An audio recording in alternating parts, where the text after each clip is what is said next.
The dream is real. Yeah. Can I get a standing ovation for the authentic voice of culture? We are TKBS, and I'm the culture man, Kenny Burns. Ladies and gentlemen, you know what I'm doing. I'm bringing voices that define eras, voices that mean something to somebody. And I want to introduce this man right here. I just found out a fun fact, too, we're going to share with you momentarily. But I want to introduce him as one of them ones on that Mount Rushmore that brought vibes in the early 2000s to R&B. Ladies and gentlemen, put your hands together for my brother, Marcus Pleasure P. Cooper.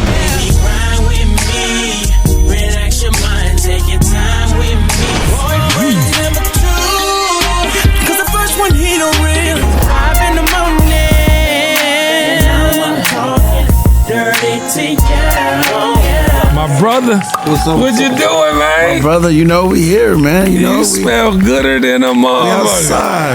No outside. Diddy. Thank you. You smell great. You look great. I did not realize you was getting this much money still. Nah, you got it all, man. Look at you got it all. I'm trying to keep up with you. You've been going since man. Yeah, man. I am not gonna lie. Since DC, Howard, you remember all the things. Yeah, you've been moving.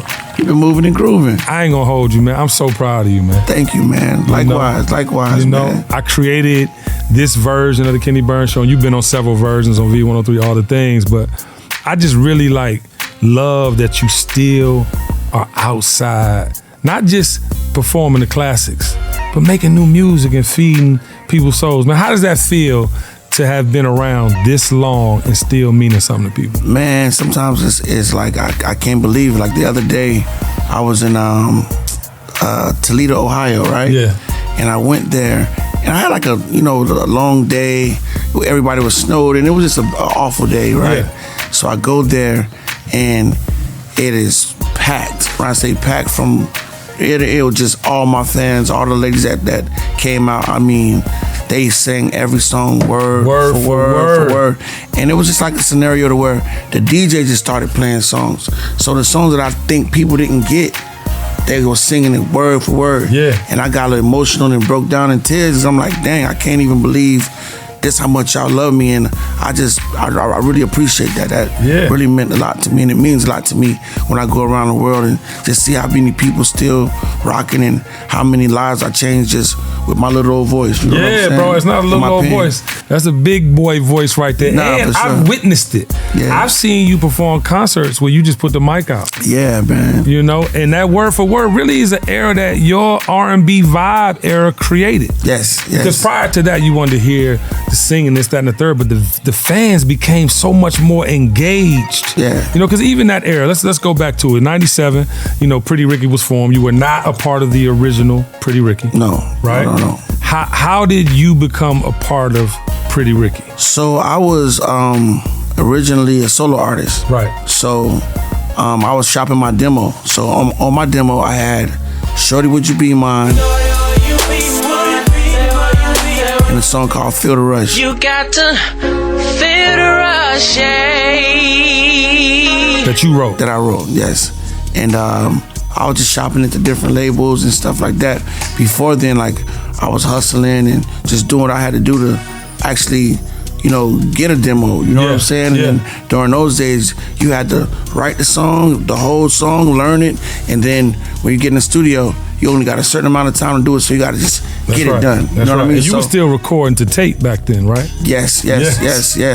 So, matter of fact, I was recording on Cakewalk Pro Audio 9. Wow. So we was back in the Cakewalk days when I recorded those demos. But during those times, me and Flo Rida. Big shout out to Flo. I ain't never seen nothing that'll make me go this crazy. I'm like spinning my dough. So this is before I even met Pretty Ricky. This was prior. So I started passing out my demos and just trying to find a label. I met with Slip and Slide. Shouts out to Ted Lucas. Okay. I met with just a lot of different people, and then I went to this talent show, and I ran into their dad, Blue. Okay. And they were doing a performance there at Flanagan High School. And how old were you during this time? 18, 19. You had it in you then to go get it. Yeah, before that. I I'm love gonna go get it. So then he gave me his card and he was like, yo, come to the crib or, let's, whatever. So one day I just decided to call I was like, yo, what's up, man? He was like, yo, come to the crib. Yeah. And then I went to the crib, and the same day that I went there, we recorded Grind On Me. We started recording it like day one. The first song y'all recorded was Grind On Me? The first song we ever recorded was Grind On Me. Baby, grind on me. Relax your mind, take your time on me. Wow. I went to the house, Baby Blue played his beat, and him and Spec was in the studio, and you know, they was coming up with, we got this. Yeah. And then I was like, okay, well, I got this. And then we just put it together, and it took maybe 4 days of recording, because we were recording in the closet. Right. Baby Blue was the engineer, and that song just came about like that. And then after that, Jim Johnson comes to the studio. Wow, and shout out to Jim, legend. And he hears the song, and Big D, they hear the song, and they say, yo, we need to add him to the group. And then from then on, I didn't go home, and we just started recording more songs and stuff. That's beautiful, man. That's beautiful. So the very first song, you get one of your biggest hits. But they didn't know it. You know what I'm saying? They didn't know it at the time. So he was trying to push other songs. Right. And then the radio station picked that song out of the show and say, yo, this is the song you need to go with. And then from then on, everything just changed. You weren't a part of the selection of the name, clearly. They had already had Pretty Ricky. No, I was a part of it, because at that time we were the Mavericks. So it was Pretty Ricky. So it was the Mavericks first. It was Pretty Ricky and the Mavericks. So Pretty Ricky was another person. And I guess because their dad, he pretty much invested in the name. He said, nah, the name bigger than everything. You know, y'all gonna be Pretty Ricky. I didn't know that. So the Mavericks was first. We were the Mavericks. Y'all were who was Pretty Ricky? Their older brother.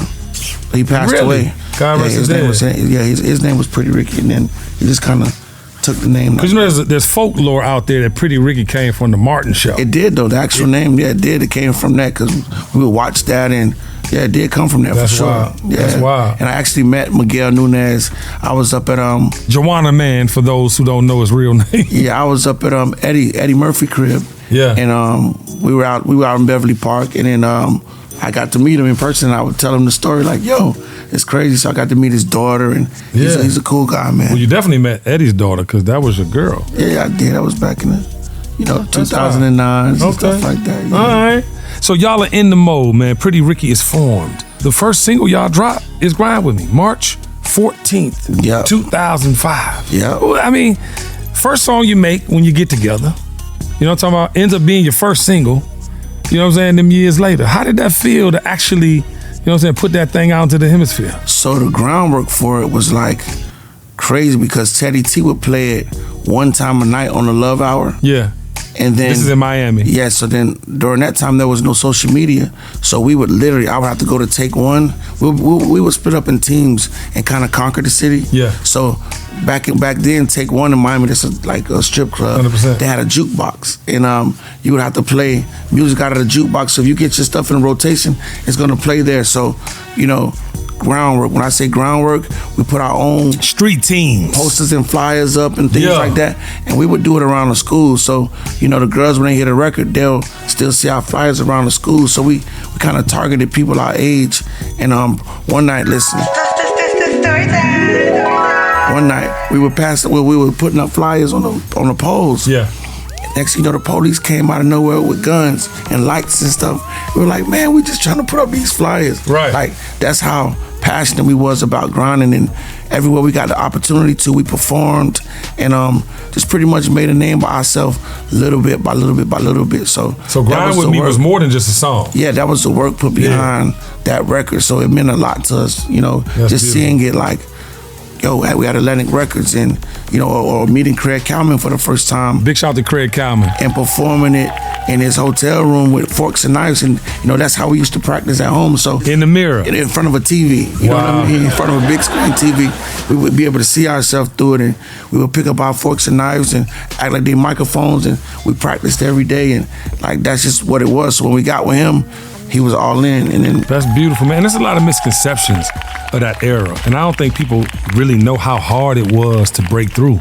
And if you didn't do the work, you wasn't breaking through nothing. I'm talking about nothing.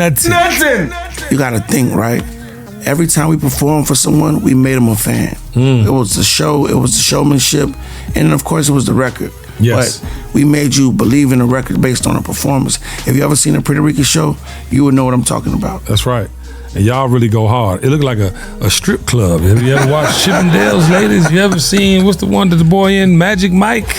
Go to a Puerto Rican show. Yeah, But I feel like by the time y'all got the Blue Stars, which dropped May 24, 2005, that the game changed. The thing about it, right, people didn't understand it.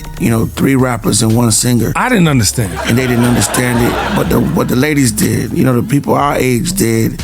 And, I think we sold about, I want to say 60,000 the first week or something like that. Yeah, I ended up going gold and past gold. And then the people were like, oh, it's not gonna whatever. But then every week after that, we sold 30,000 and 30,000 and 30,000 and 30. Like everywhere we just kept working.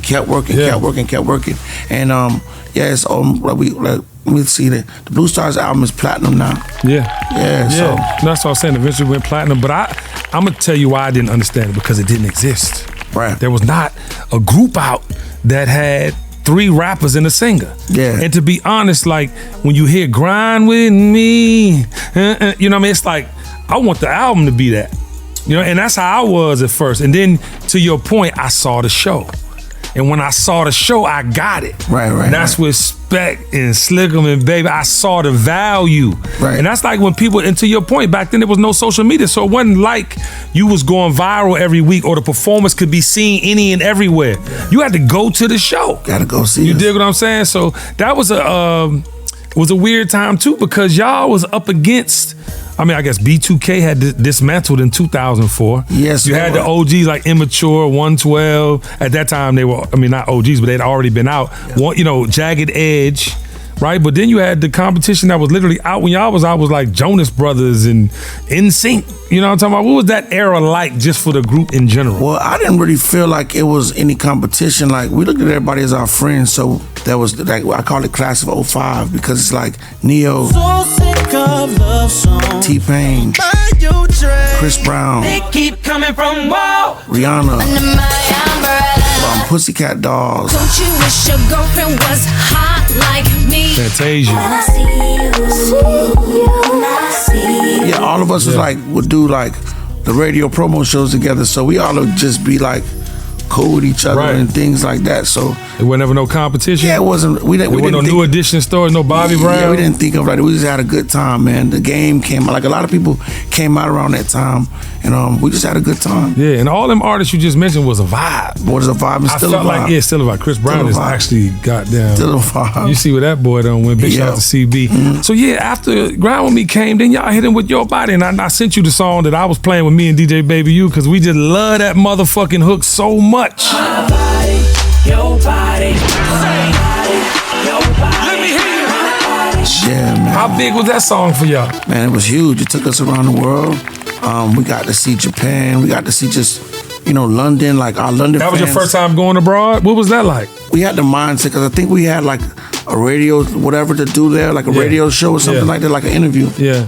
So we get there, and I'm like, man, let's go, y'all. We got to put in the work the same way we put in the work. We got to start over. That's right. It's a whole new territory. Konnichiwa. Right? So we in London, right?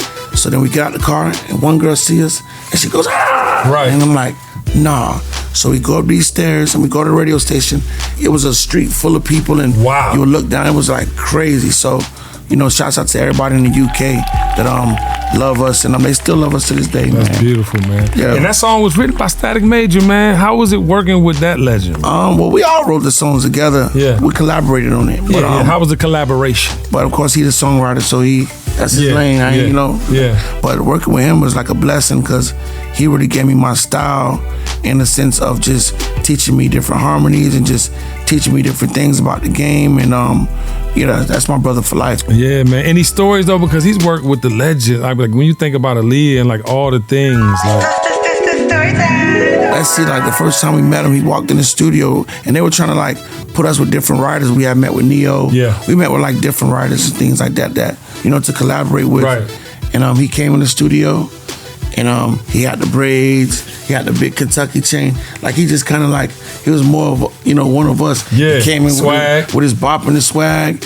And we did a song. The first song we did was called Soldier. And we started writing that record. Well, he actually wrote that record by himself. Yeah. And he put the harmonies down, and we just kind of clicked. And then from there, it was just like, I don't know. It was magic. Like every time we got into a session, it was just, I don't know, I can't even really explain it. He was just one of those people, just one of those good people that you'll never meet again. Rest in peace, Static Major. It's amazing to us, the fans. Yeah. You know what I'm saying? When we hear about these collaborations and these records that were made. Mm-hmm. And for us, we ain't in them rooms.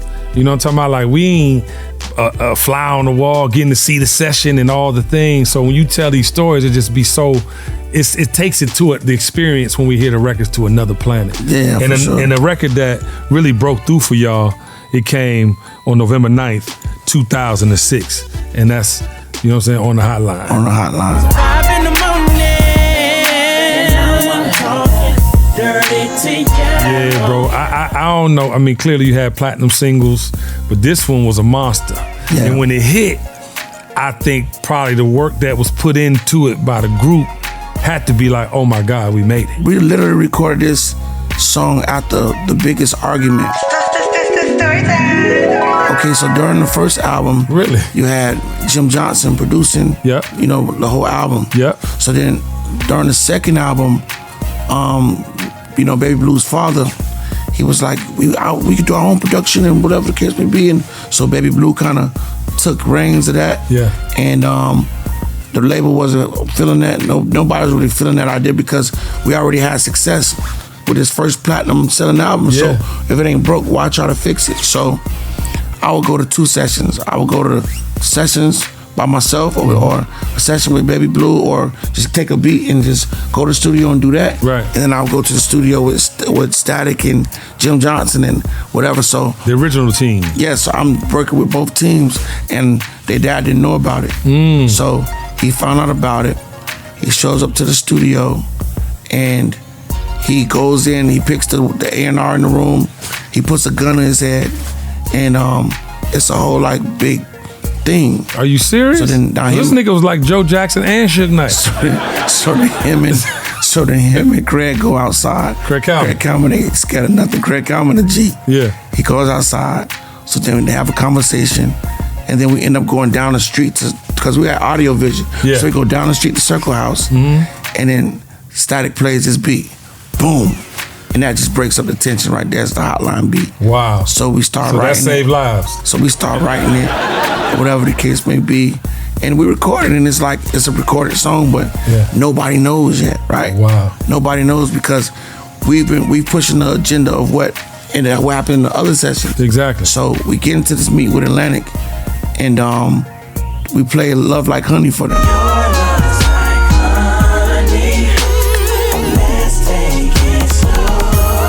And you know, it's Tony Neal, and it's the core DJs, and you know, we're all there, and they're like listening to it, and like, okay, cool. Yeah. So then we know that didn't move the needle. So we want to play another one. We got another one for y'all. You played On the Hotline. Let's talk about sex, baby. Let's talk about you and me. Crazy. The whole label went crazy. honey. You know, the whole label goes crazy, and then yeah, you know, that became the thing. Hey, dog, Rolling Stone listed it as the 78th best R&B song of the fucking 21st century. Really? I didn't know that. Rolling Stone, that was, you know what I'm saying? They used to be the epitome of judgment in our business. That's what's up. Shouts out to Rolling Stone. You know how many songs came out? I don't think you feel the weight of that. Yeah, I do. Nigga, give me some. God damn it. Rolling Stone said the motherfucking 78 song? I accept that. 78, I accept beautiful. that. And to know that Baby Blue Daddy had a gun to somebody's head and all this shit could have went left. It could have went left. Like, you don't understand. We was in the middle of some gangster shit. Well, it was all the way up from there. And in January, Pretty Ricky's third studio album, Late Night Special, came out and went gold. How did it feel to go gold back to back at that time? It eventually went platinum. You know what I'm saying? But then y'all had platinum singles. How did all that feel? Because that's motion for real. I feel like I didn't care at the time because I wasn't happy with the situation that I was in. The business you were in? Yes, I didn't really care about nothing but just my happiness at the time. So, Really? Yeah. So I quit in the middle of the album. Yeah. And it was a lot. It was a whole lot. And it was just like, yeah, I don't even care about nothing really. I just I'm just not happy. I feel betrayed. I feel like, damn, you was a father figure. How could you make me sign a contract and then try to hold me to a contract without a lawyer? And it was just a whole lot of things going on. And then hiring another manager and an accountant. It was just a lot at the time. Yeah. Just going through that whole process of just figuring it out, because they replaced me with somebody else. I saw that. And then I ended up still doing my solo stuff, and I was just working. So I had songs with Ply, I wanna rock with you, baby. Yo Gotti, Lil Wayne.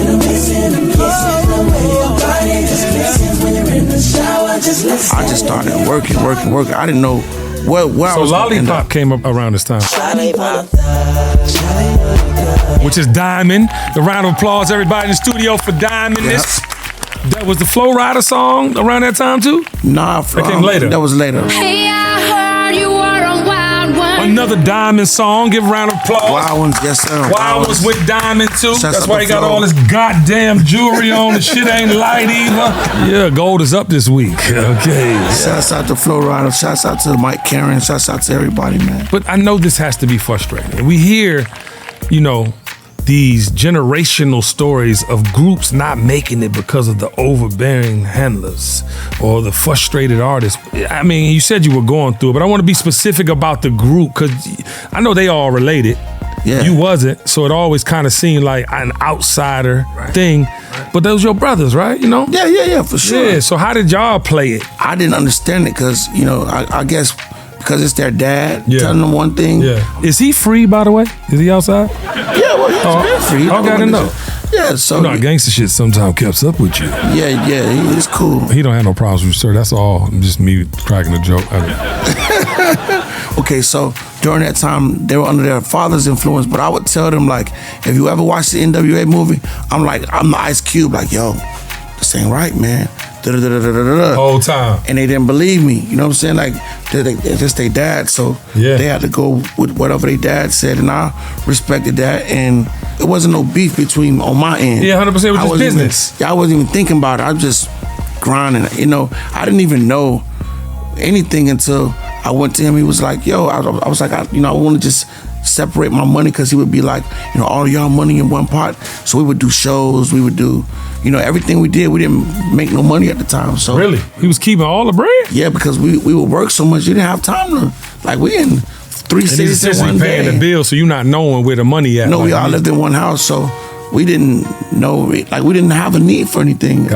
All the clothes were free. The label paid for the meals. Like, I didn't need money. Which wasn't free. Which wasn't free, but at the time, you're like, they writing that shit down. Oh, we paid this. They got to pay this. So back. we doing tours, you doing all this stuff. So one day, I'm just like tired of being controlled. Like, during that time, you can't go nowhere. Girls chase you at the mall. It's like when I'm off the road, I want to go to my friends. I had a son. I had a son at the time too. Like, you can't be sonning me and little boying me. And I'm grown as man. You know what I'm saying? So that kind of like, we kind of clashed when it came to that. And I was just like, finally, like, yo, I want my own place.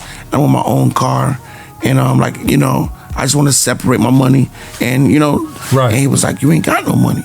And I was like, what you mean I ain't got no money? We got hits. We got gold records, platinum singles. I ain't understand it. So in the same sense, I say, well, I see Jeezy got a solo deal in Boys in the Hood.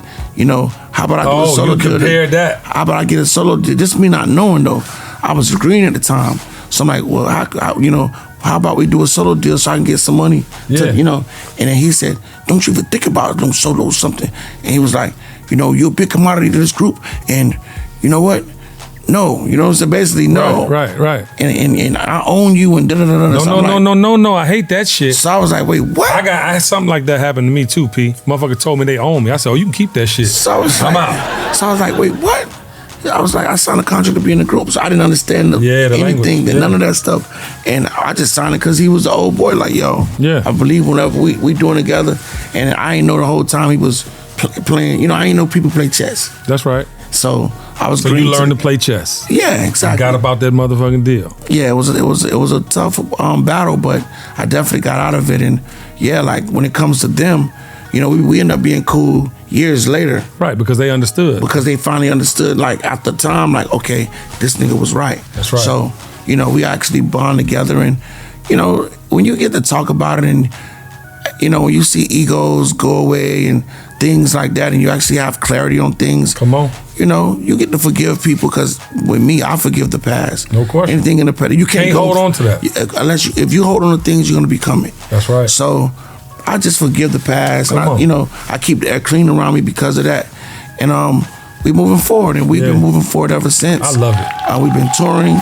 Of course, we had a few setbacks, you know, with Baby Blue going to jail and things like that. So I pretty much just been holding it down, performing as much as I can, keeping, you know, pioneering, keeping energy out there. keeping the brand going and things like that as much as I can solo. But we about to do a tour starting next month with B2K and Bow Wow. Yeah, the era's back, baby. Yeah, we the back era's again, back. That you know money's what I'm saying? back, baby. But I want to talk about 2009. Okay. Because that's when we really got to know Marcus Cooper. So the introduction to Marcus Cooper album, I was recording that, you know, for a minute, and the crazy thing is, Static was like there, and then I got to meet Rico Love. Yeah, big shout to Rico Love. And then so Rico comes in with a whole new style, right? Yeah. And Rico's writing songs fast, and he's, you know, and it's like I got Static and Rico, right?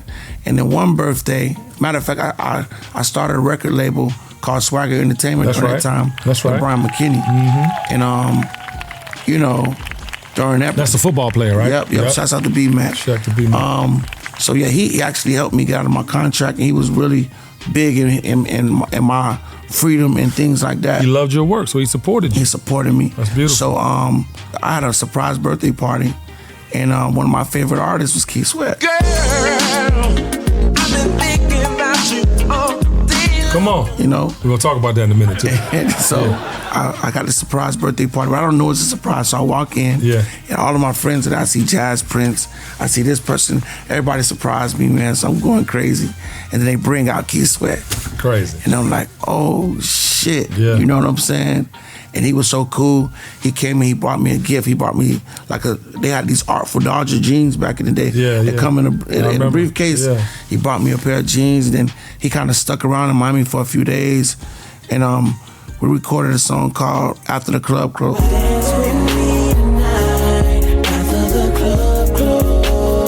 So he gave me that record. And so it's me, him, and Static, and Rico. We all kicking it and stuff like that. And this one particular day, we're going to see Puff. Puff is at Space, right? Okay. And Static and Sweat is in the car, and they going at it. I'm driving. They're going at it about timeless music, right? Yeah. So Static's point is like, nigga, I got classics too.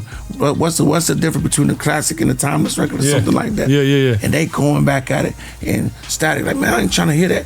You can't even sing that good, Keith. And he going. They going at it like, I'm like, oh shit. Yeah. Static cut the radio up. I ain't trying to hear that. I'm trying to hear that Pleasure P. Now Sweat, nigga, I'm from Harlem. Nigga, you got me fucked up. Right. So then we get to Space. I park the car at Space. Yeah. Them two get out, and they walk down the street. And they walk down, and they walk like they went to go rumble or some shit? They just walk down the street. I was about to say that. So they walk, we don't see them like, it's like a movie, right? Because I can't believe two legends is your people. Like, like, the nigga you admire, and then your man you been doing all these songs with, they about to scrap it. I'm from Harlem, nigga. So they come back, right? And when they come back, they buddy. They I love you. They talked it out. They love you. They love each other again. Well, since you mentioned that, right? I want to talk about this Keith Sweat thing later, but I want you to finish about Static in that whole Rico Love and so now I got two great people in my corner, and then just the way that we would write records together. Yeah, it's just like I know what's me. I know it's not me. Like, it was just a whole different kind of process. And Rico's one thing, and Stack's a whole nother. It's a whole nother thing. So it's opening in your palette. Yep. So then during that time, Static passed in the middle of my album. And the introduction to Marcus Cooper. So wow. I got to talk to him the day before he died, I believe. Oh wow. And he was here in Atlanta. He said that he had like acid reflux or something like that. So I said, yo, my sister is here in Atlanta. She can, I even called my mom, and he was like, well, drink some apple cider vinegar. Some brags. For apple, and I told him that. He was like, nah, I'm gonna go to the doctor, because I guess Shanga them, I guess, background, they wouldn't pay for his flight to come home. So it was really, it was weird. Saying, it was some weird something he was telling me, and pretty much I didn't hear from him. So I hit him up the next day, and he was like, no, he was like, B, I can't talk. P, I can't talk. So I said, text me. So he texted me, and it was like, you know, the wife got me. I'm going to the hospital, whatever the case may be. And I was just like, all right, well, shit, man, we're going to come out there and we'll finish, you know, we'll finish out here. I'm out there, and, you know, whatever the case may be, when you get, you know, see about you till you get well and things like that. And then the next day I'm walking in a meeting with Baby and Slim because they wanted to sign me over at Cash Money, right? Because I'm like, Atlantic didn't really pick up the option, okay. But I'm still recording because Jim Johnson had a studio and he gave me the opportunity to just keep going, right? Yes. So I'm in a meeting. I literally walk in the meeting, right? And this is after Lollipops recording and everything, right? So I'm in a meeting with Baby and Slim, and as I'm walking in, I get a call from Little D. Yo, Static dead, man. And I say, wait, what? Just Static dead. So I still got to walk in this meeting. So I'm sitting there trying to hold it together with Baby, Slim is there. And I told them what happened. And they said, all right, bet. And I walked out of the room, and I went home, and I just kind of stayed in for a couple of days. I just couldn't believe it. It's just, wow. You know, in the middle of my album, he passed away. So now I got to go harder now. You know what I'm saying? So me and Rico's back in. Then at this point, I'm making my transition and moving to LA. Yeah. So I would go to LA for like every 3 weeks. So I ran in the Tank. And I always shout out to the legend. I always used to run in the Tank. I said, yo, we gotta get in.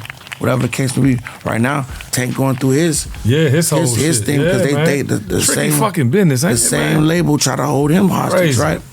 So then bam, we get in. The first record we do is Gotta Have You. That's on the introduction to Marcus Cooper. So then one day we at this other studio, I forget, it's in the valley somewhere, and I'm like, yo, man, let's make a song like Naked. You know what I'm saying? And let's talk about eating, but let's not eating what, Marcus? Eating, you know. Oh. You know, eating. Sorry, ladies, I was trying to get him to say that. Yeah, eating, you know. Yeah. Going down, right? It's all like going down, but without saying it. Yeah. And then, we came up with the concept, and it became a Grammy-nominated record. Yeah. And that record is called Under.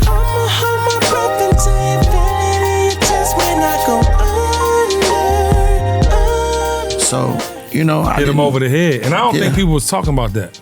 You know what I'm talking about? I think people had innuendo and things they were slick trying to put in the, you know what I mean? But you actually came out and... A double meaning kind of song. That's what made it creative, because it was a double meaning. So you can play it around kids or anybody, but it was smooth. It was, we put the falsettos on, and it was a vibe. So shouts out to Tank for that. And that was your third single. Was a part about it. Yeah, man. Yeah, but you came out with Did You Wrong. I did you wrong. You did me wrong. Yeah, I wrote that 100% of that record. Congratulations, I'm sure you on your neck right now. And I wrote that for my fans. It was like, yo, if I'm gonna work with y'all, I want to do a record that remind me of me. You know what I'm saying? Yeah. I knew that I wanted that, and Rico respected that. So that's why they made Boyfriend Number 2 the second single. Round of applause for Boyfriend Number 2. That's Tiffany's favorite song. We was fucking like shit back then. Did you say? Oh, you didn't say it like that. I'm sorry. That was a double entendre.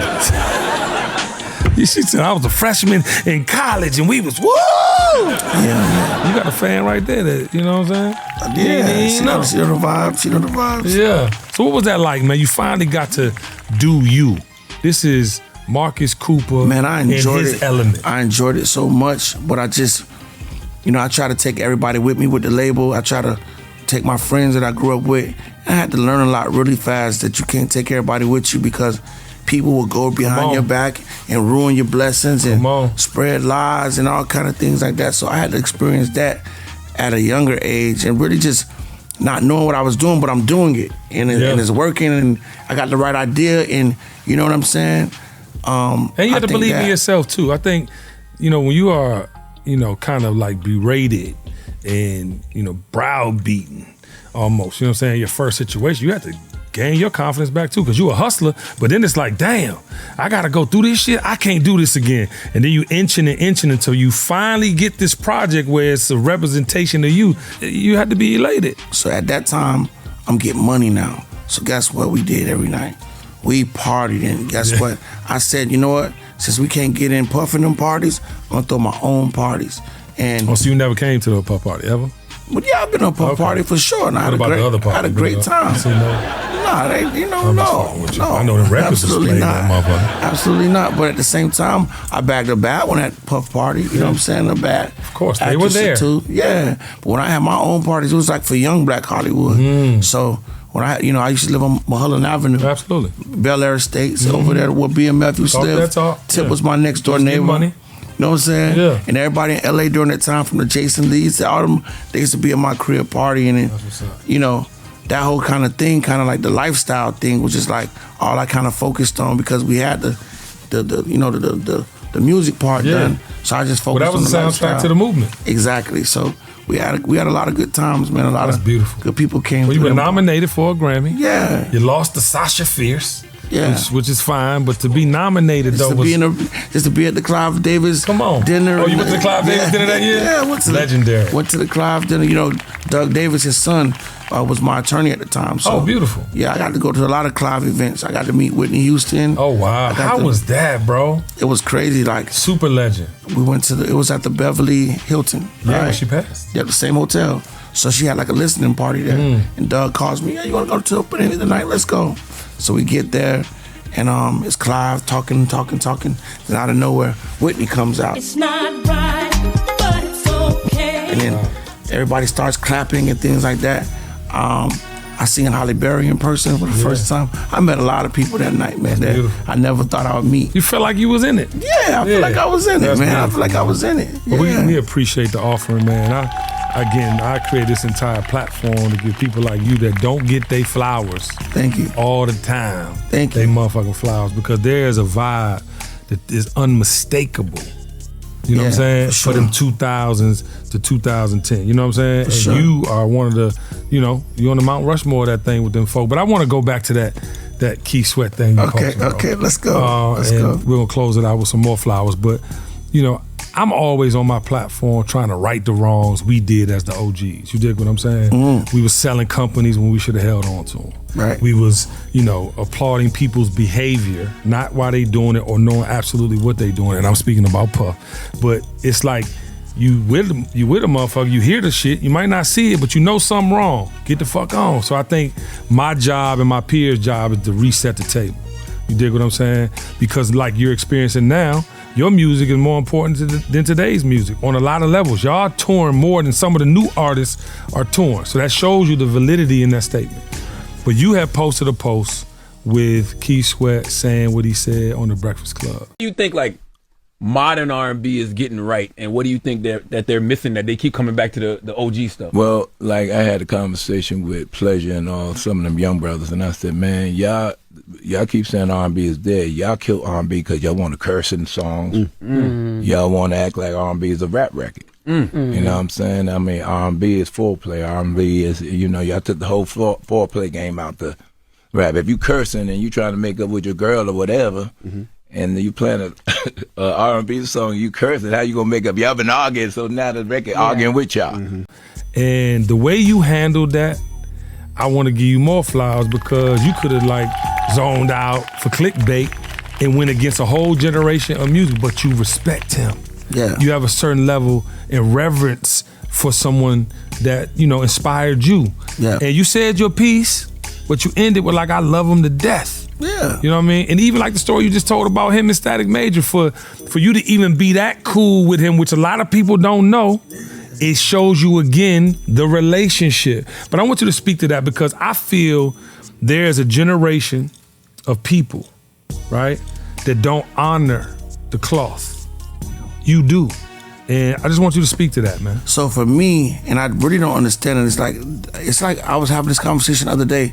It's like it's a disconnect between, after my generation on down, it's just a big disconnect. Like we from connecting with the old school. Yeah, elders. like our mothers cleaned up to certain things, and like we knew what our mothers liked and we knew what our grandmothers liked, so we had respect for everybody. It's a part of your DNA. Because growing up, you had to respect people that's older than you. That's right. But these kids now, it seemed like somebody kid took over the label, and they just started like Facts. They're gone to hell. Forget the old guys, and then they try to put us in a box. And it's like, we're not old. Right. We're young. We outside. Think about it. Jay-Z was 40 when he started making his big. I'm in that time. I'm in a great. These are gonna be the best years of my life coming up. So don't count us out. But you treated him with that respect. Yeah, I treated him with that which respect. I love and admire about you. So with the generations now, they sample our music and things like that, but it's not a respect there, and it's almost like you'll use a nigga like, damn, I love you so much when you see a nigga, but then when you finally get up, you're like, oh, fuck everybody. Like, my love for the people before me. Listen, I have to get the approval from Keith Sweat, Bobby Brown, Teddy Riley, all those legends that paved the way for me. I got to respect them because I got to spend time with them, and I got to sit down and talk to them and tell them who I am and who I am as a person. Yeah. Fuck on the a music. personal level. Fuck the music. Yeah. As a person. Yeah. And you get to learn so much. I learned how to be a headliner, what it's gonna take to do that. I learned all kind of stuff from Keith Sweat, man. You know what I'm saying? That's beautiful. I've been here in Atlanta for the last 5 years, pretty much in R&B college. Yeah. But I'm gonna do it in my own way. However, I got the knowledge and I got the game. Yeah. If that makes sense. No, it makes a lot of sense. But I think too, man, it's a testament on how you gonna be out here until you ready to stop. You know what I'm saying? Because Keith outside. Yeah, but whether he's singing at his full capability or whatever, he got hits, and you gonna show up for them hits. Listen, he said one thing, I'm gonna make it last forever. Yeah. And he motherfucking meant that. That's a motherfucking fact, boy. And that's the same thing I'm gonna do. I'm gonna make it last forever. So I think you opened the door too, and I want to tell you this, man. You opened the door to not take shit so personal. If a motherfucker, no, but I'm telling you though, because we created this shit. I'm saying my generation is the $1 trillion generation. Yeah. His generation is we gonna be millionaires. Mm-hmm. Think about what I just said. So from his generation to mine, so we got something to fucking say about it. And you can't take it personal when it's the truth. That's like with you. What you heard him say in that thing is partly true, but you and your point was true as well. I could say fuck instead of make love, because there's gotta be some foreplay to his point, but then there gotta be some fucking. Yeah, it does. Right? So you gotta understand you can reach people in different ways, but it's all coming from the same place. So we have a record that we have together, and we were working on. It's called Yet. Right. So the hook goes, wasn't gonna fuck you yet, wasn't gonna fuck you yet, cause maybe I just might fuck you now, just might fuck you now. And he said, I can't say fuck. So his version is, I wasn't gonna love you yet, wasn't gonna love you yet, cause baby I just might love you now. And it works. And and we have. But that does work like a motherfucker, a little better just because of the. But what I'm trying to say is, the intent of the way that the song was written and the mood of the song, that's why I said, if I could have easily said love, I could have, right. But that's just how I was feeling that day. So that's, and I feel like music is based on self-expression and feeling. And it's art. And you know what? Sometimes it's rough, sometimes it's blues, sometimes it's lonely, sometimes it's, hyperactive, whatever it is. It's your choice of how you want to express. So that's what I was just telling him. And I was trying to get him out of that mindset of just thinking that you gotta be a certain kind of way, because this generation, they do whatever they want. That's like, we were groomed when it comes to media and things like that. I like my privacy. Hello? I don't like being seen online every day, so I don't post every day. You shouldn't. Mystique is important. My fans come see me at my shows, so that's my thing. But I'm not finna do what they, what they said I should do. You know what I'm saying? So it's just a different thing for a different era type of 100%. thing. I was just trying to get him out of that, because Tank says, when we fuck, but he also says when we love, and it works either way. Yeah, no, that's a great example. So actually, that's what I was trying to explain to him, and it's like, You know, so I think people took his word. I know what he was trying to say. 100%. So people just took his word out of context, but I know. But you killed it Yeah. because you ended it with, I love him to death. Yeah, I do. And I felt this way, he felt this way. But I want to give you a props because I think Thank you. in an era where people are quitting, literally, they're getting frustrated. They're becoming financial advisors, scamming motherfuckers.